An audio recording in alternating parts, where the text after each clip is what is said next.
Қанша қарасаң, бұл жердегі, бұл аймақтағы жерлердің, 10 сотық жердің өзі 5 миллион теңге деп тұр.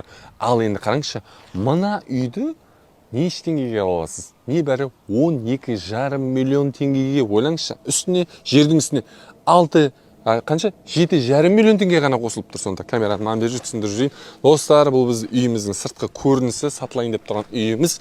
Қазір мен ішін толығымен түсіндіреміз, жерін көріп алыңыздар. Қоша алмаған, ну ничего, енді кеттік үйге қарай керекпіз. Дәл қазір мен камерадан кішкентай болып көрініп тұрған білем, неге? Себебі залының үлкендігі почти 30 шаршы метрлі. Камераның бері түсіндіріп жіберейін. Достар, қараңызшы, залын үлкен 30 шаршы метрді құрайды. Едені бізде ЛДСП, жоғары жағы натяжный потолок, қабырғасы обой.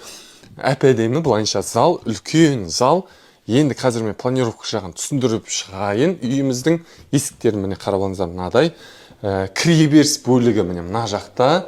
Мына есік арқылы кірдім, кіреберіс бөлігі, және мына кіреберістен тура бөлікте ас бөлмесі орналасқан екен. Едендері кафелденген. Бұл бізде ас бөлмесінің көрінісі, үлкен ас бөлме бар. И мына жақ бөлікте бізде, достар, тағы да бір үлкен бір бөлме бар. Яғни жатын бөлме ретінде қазір қолданып отқан бөлмесі. Алуға асығайық, өте жақсы вариант.